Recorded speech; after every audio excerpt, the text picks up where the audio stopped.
Hey, funny to see you here. I know, it's been a really long time. I haven't been very consistent with this gig. I really should be. I think I owe an explanation even though nobody cares, I'm sure. I've been drowning in work, which is coursework assignments, reports, a bunch of deadlines for my master's program. But I have a lot of ideas flowing, a lot of things that are noted down, but I'm never able to execute because of the scarcity of time. And yeah, I had 3 videos that I wanted to get out, but one of the main reasons I didn't get them out was because I didn't feel like they were good enough, and they didn't match the standard of quality that I wanted. But anyways, now that that's out of the way, I'm glad I'm doing this. Hope you enjoyed this. So a few days back, I kind of went wild on a coffee shopping spree online. I just started ordering a bunch of bags of coffee, and a few people even sent me some gifts, like a few friends. And I noticed out of like the 7 or 8 bags I had accumulated in my coffee cabinet, 3 of them were coincidentally Honduran coffees from Honduras, which is why they're Honduran. But I noticed while rotating between those 3 coffees in the last 3 to 4 weeks that they all tasted very different from each other. I never tasted them side to side. I just had them in the morning on alternate days, and I would always feel like I'm having a very different coffee and from the other Honduran coffees. It would always feel like a different experience. I was tasting different things, and of course there's a bunch of factors which lead to the difference in taste. But I thought this would be an interesting video for people to understand why certain coffees coming from the same region can still taste very different from one another. I have these 3 coffees that I'm talking about.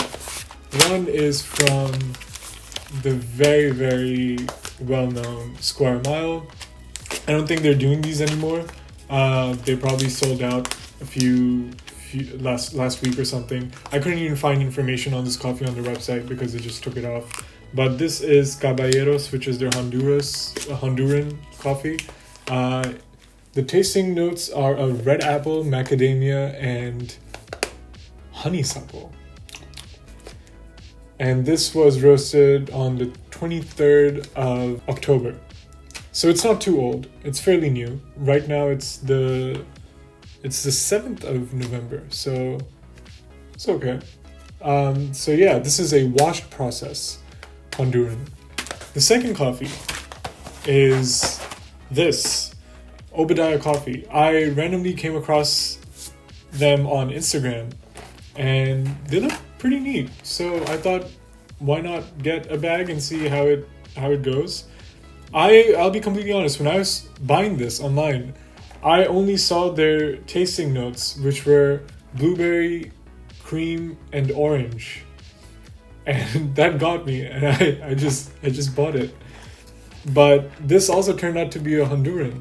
But this is a naturally processed, macerated natural coffee. What that means, I would assume macerated natural means carbonic maceration. So yeah, that's from Obadiah.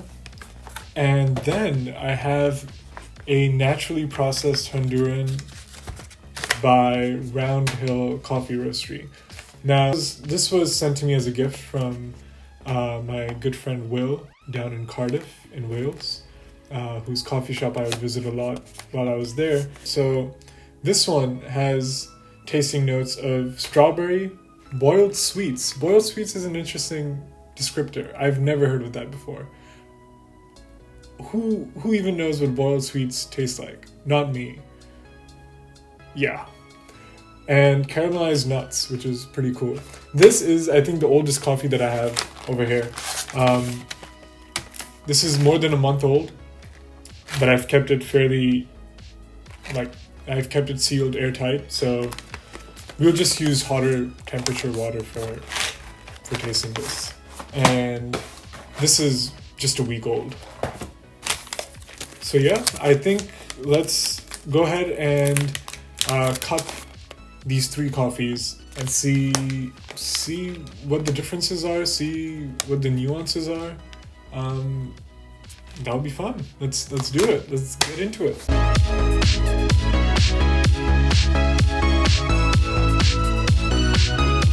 Alright, so we have the water here, and it is set at 95 degrees Celsius, 96. So we'll go ahead and pour the water in the Roundhill one first, since it requires a hotter temperature since it's older. So I've put in 12 grams of coffee, and I'm adding 200 grams of water.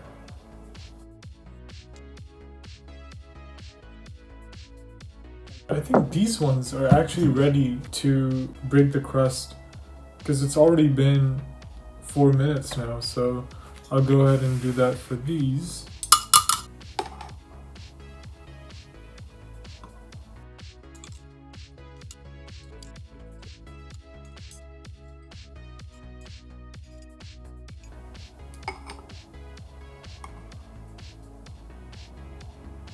Ooh, that smells really good. Very crisp.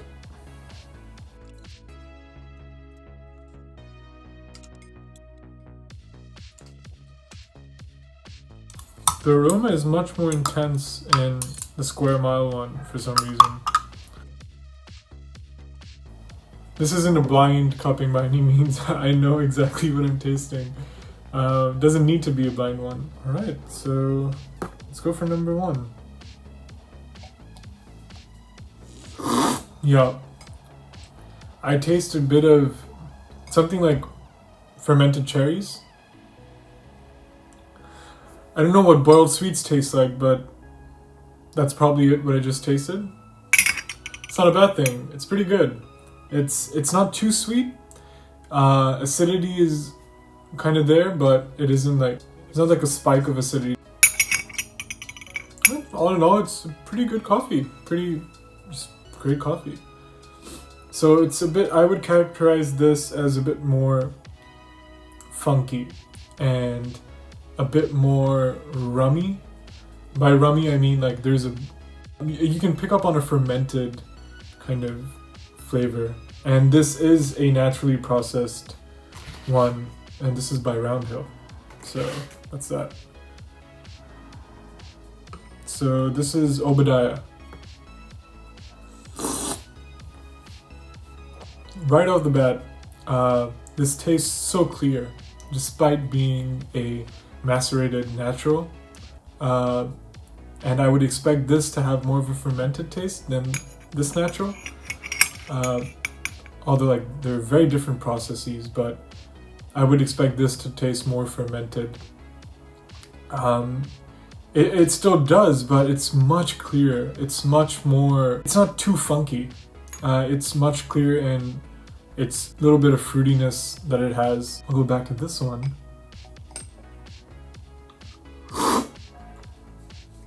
Yeah, big difference. I would definitely say this is much funkier than this one. This is very clear, very easy, very sweet as well, even though I didn't pick up on any sweetness when smelling it. Okay, I think the Square Mile one is ready. So this is the wash processed Honduran.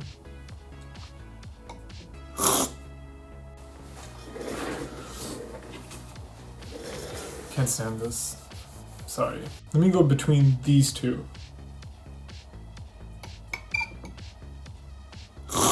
Okay. I can definitely get a very apple-like flavor from this, which it says, yeah, red apple. I can't pick up on any sort of macadamia flavor or anything, but this as well is a very clear coffee, very easy to have as well. So if these two, I would say, despite being very different in their processing, in how the coffee cherries were processed, these two are very alike in their body, as well as just how clear they are. This one, on the other hand, despite being much closer to this one in processing, is still funky and like more fermenty, which isn't a bad thing. It just depends on your what you really enjoy. And I really do enjoy funky fermented coffees sometimes. It just depends on the time of the day.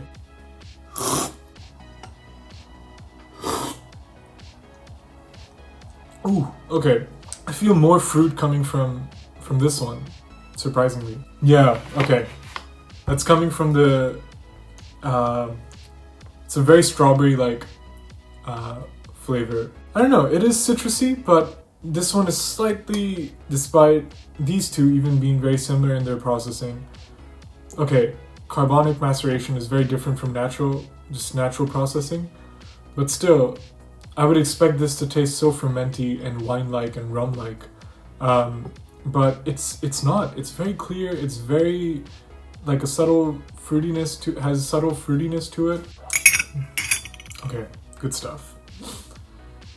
So I hope I think I'm gonna call it there. I feel like I gave all my comments, my thoughts. Yeah, I feel like I put everything out there in terms of what I'm getting from all these coffees.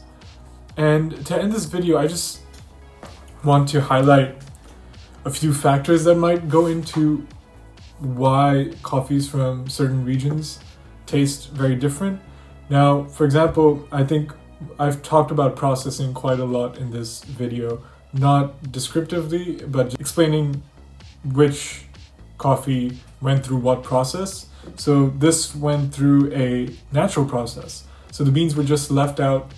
The coffee cherries, after they were picked, after they were harvested, they were left out on coffee beds to dry for I don't know how many number of days.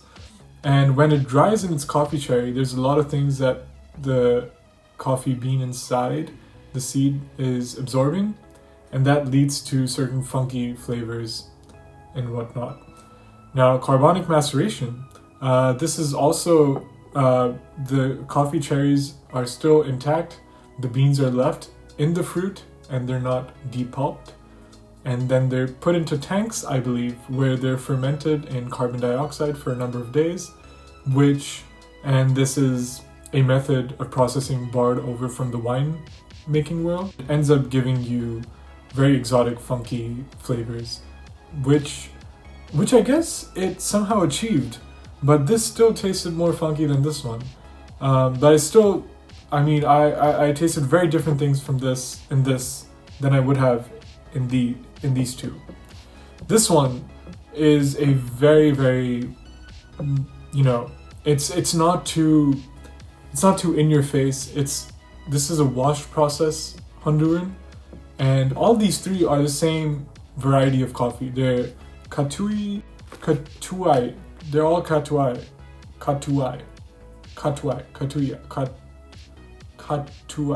Please excuse my terrible pronunciation, but they're all the same coffee variety.